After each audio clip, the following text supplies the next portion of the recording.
Steven Crowder and Dr. Jordan Peterson, who you do a pretty bang-up impression of. The nasal voice is quite prominent. They had a discussion about stereotypes about people from Quebec and Montreal, and the contrast between the two of them was a bit interesting. Well, like with the Jason Whitlock video we played a while back, like Crowder is too bigoted to have long-form conversations really with anyone, not only a black man like Craig Whitlock, or Jason Whitlock, sorry, but he can't do it with Jason Peterson. Peterson's too cosmopolitan. Jordan Peterson. What am I saying? You said Jason Peterson and Craig Whitlock. Ooh, That actually reminds me of something. Did you know Steven Crowder played the brain on Arthur for like a season? Yes. In my head, this is my question, totally off center. I'd always imagined the brain was black. You know, he's a bear, obviously, in the show. But in my head, he was like a black bear, was a standing for black bear. So I've always imagined that Crowder was voicing a black child and on the air, you know, just off the cuff. That would be for him, I think. Actually, can't comment on that one. Never even occurred to me about the race of the animals on Arthur. Well, I'm a lefty, so I'm always concerned about the id poll of animals on my show.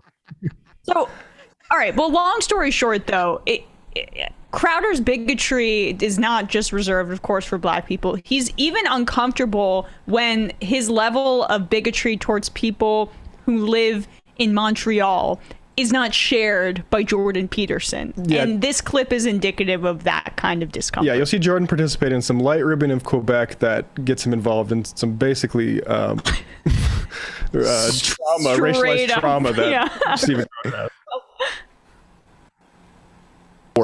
But it is a really, really good show, and there is definitely a Canadian bent there, just because, you know, it absorbs. It's a character in and of itself, even though it's set in Seattle. We all know what it's like out there in Western Canada.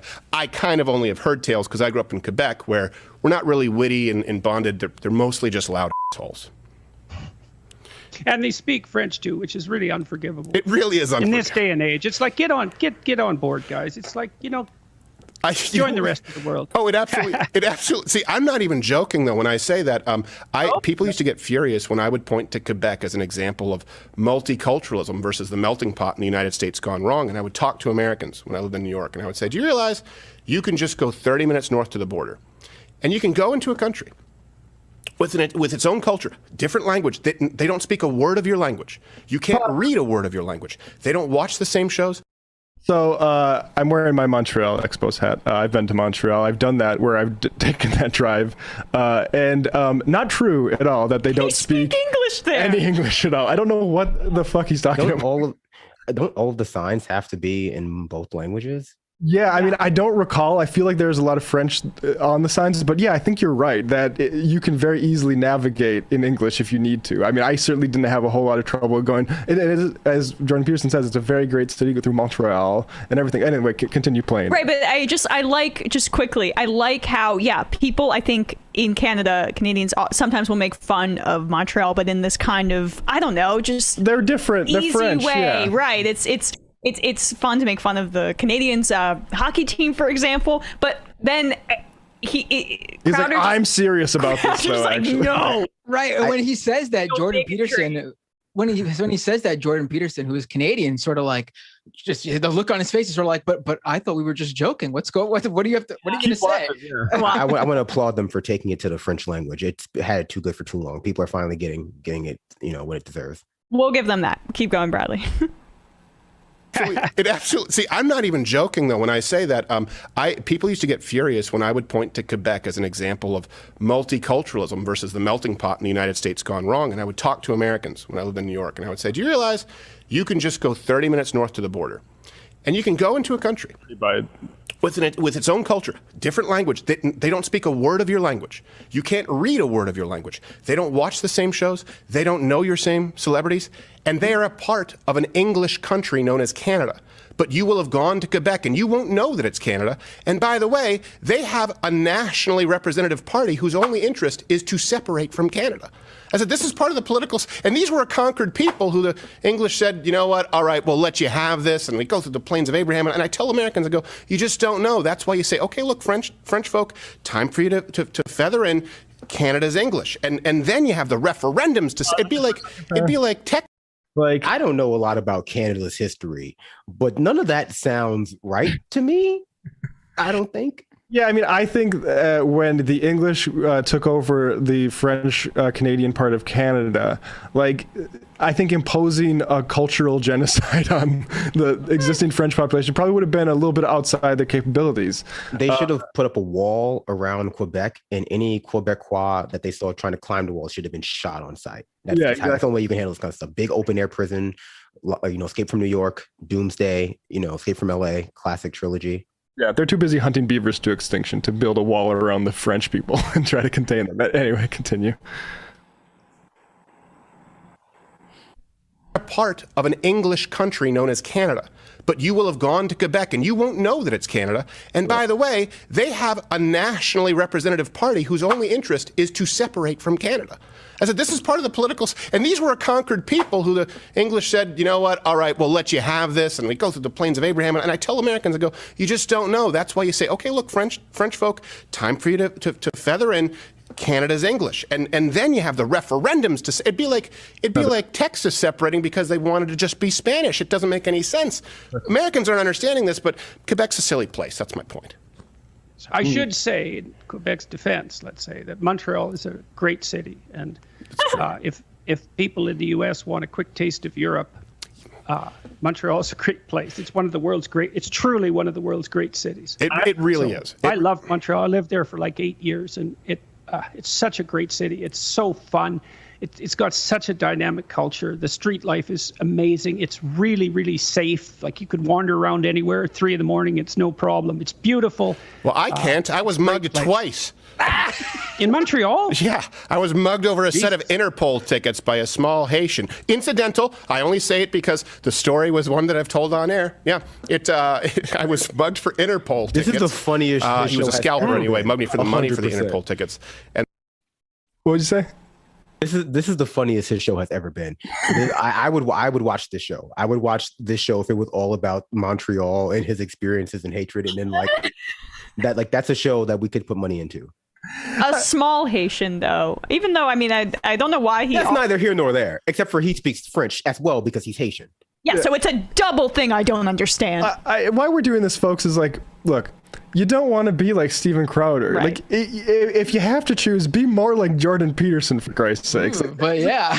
That's too much of a bigoted heart to enjoy Montreal. I mean, continue playing it. Right, actually, like, what a miserable existence this person leads, as opposed to, overcompensating for all of the other insecurities he has. He can't even enjoy a lovely little taste of Europe and Canada. Montreal, I don't know. I was there for a week. It seemed pretty safe to me. But I didn't try to go to see Interpol. Right, it looks anyway. Interpol, of course. What a great touch. It's sad. Aren't understanding this, but Quebec's a silly place. That's my point. I should say, in Quebec's defense, let's say that Montreal is a great city, and That's true. If people in the U.S. want a quick taste of Europe, Montreal is a great place. It's truly one of the world's great cities. It really is. I love Montreal. I lived there for like 8 years, and it's such a great city. It's so fun. It's got such a dynamic culture. The street life is amazing. It's really, really safe. Like, you could wander around anywhere at 3 a.m. It's no problem. It's beautiful. Well, I can't. I was mugged twice. In Montreal? Yeah, I was mugged over a set of Interpol tickets by a small Haitian. Incidental. I only say it because the story was one that I've told on air. Yeah, I was mugged for Interpol tickets. He was a scalper anyway. Mugged me for the money for the Interpol tickets. And then, anyway, the whole point is that's really humiliating. That's really humiliating, especially because he was small and it was Montreal. It's like, how did you manage that? And twice. Do you know how he got away? He screamed. No. I swear to you, this is true. He screamed out that I was racist, and I stopped chasing him. I mean, that's good. That should have happened to you. That absolutely. It absolutely should have happened. This is the true story. Okay, I'm going to see. You can see God up in the clouds. Yeah, because I was going, why isn't anyone stopping him? I was going to see Interpol that night with my friend Carl. It was a band, sort of an indie rock band. I was going to see them at, I believe it was Metropolis or Spectrum, and I was going to what I knew was a scalper.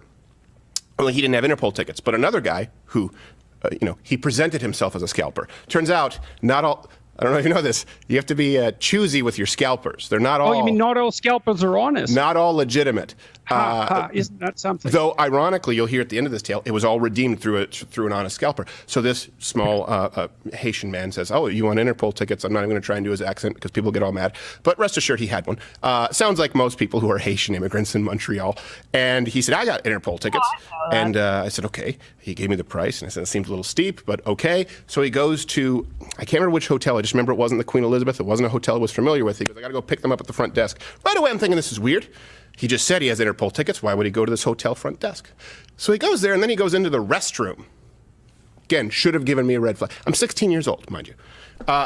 Okay, well, that's a bit more. Yeah, 16 years old, and he comes out, and then he has, I see him stuffing what's like toilet paper in this envelope. And he goes, all right, here are the tickets, give me the money. And I said, no, those aren't tickets.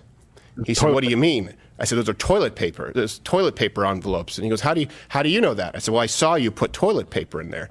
And he goes like, man, he walks out. So I go, okay, he walks out the revolving door. And then when I walk out, he's waiting for me. He's like, no, you mistook it. These are the tickets. And he shows what actually looks like tickets at this point. I said, oh, okay. So then I hold my money, but I see that he's covering up the name on the ticket. And I said, let me see the ticket. And he goes, whoa, you don't trust me? You don't trust me? And he starts making these accusations. And I said, no, just show me the ticket. He grabs the money from my hand.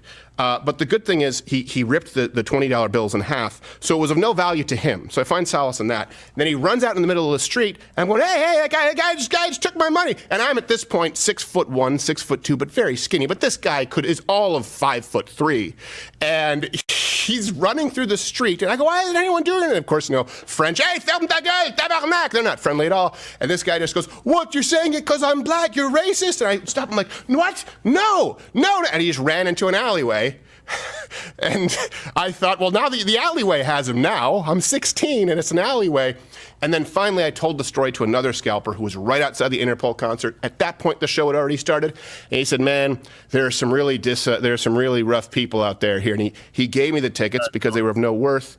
At that point, the show had already started. He gave me Interpol tickets, which was very nice. But then he said, don't trust the Haitians. And I said, you're racist. That's so it could have been full. You met the devil scalper and the saint scalper the same night. Right. Yeah. So the point is, not as safe as you make it out to be. But yes, Montreal is a wonderful city to visit. I don't know that I would ever want to live there again with the taxes. And I don't know that I could raise kids there at this point. I mean, I loved living there. So our Times Square is Club Super Sex in Montreal. When I tell people that, I go, our Santa Claus parade is going back giant, flashing, neon purple tits. It's not like there's a red light district. It's the whole city. And Americans are like, you're exaggerating. I go, just go visit. But unbelievable restaurants, a lot of fun. So Trailer Park Boys, okay, this is... Dude, did they bleep out the word tits? Yes, they did. What lamos! I know. I'm fascinated by his psychology, right? And how in this just short little segment, he finds a way to mention boobs. And how he's uncomfortable with how much he has to look at them. Which, I've been to Montreal. I remember a bunch of murals. I don't remember just like sex hitting me from all angles of Montreal. I remember Montreal. That's his constant struggle, right? And Montreal kind of looks like a set of boobs, actually. So the whole city is just a Satan's play place. Well, he also is quite obsessed with size. And he's really obsessed with not appearing racist and accusations of racism, even though I'm pretty sure that none of this happened, right? It's all lies. He didn't want to appear racist by going after the 5'3" Haitian. He's really, really obsessed with the size of the guy. In reality, we know he was curled up in a fetal position That is a funny scam to pull on Steven Crowder, though, is to go into a bathroom and stuff an envelope full of toilet paper and say, here's your Interpol tickets. Why would you keep following the guy after he tried to scam you, though? Like, he had an out. Just don't go where the guy was going. Why? And he just followed him out still. It was so weird. What a weird thing to do. Why would you even tell that story, fake or real, in that much detail to somebody who did not ask to hear it? And, I can very much feel for Jordan Peterson, who looks great after the detox, I guess. It looks, he looks way more level. Just like sitting there and like listening to that story and like, wow. And people think I'm crazy. People think I'm a freak. I mean, so what a weird story. Like, and it was really long. If I was like a PR agency trying to make Jordan Peterson look relatable, I would isolate this clip and pass to people like, look at Jordan Peterson's a normal guy. He just has some, horrible opinions about trans people and stuff.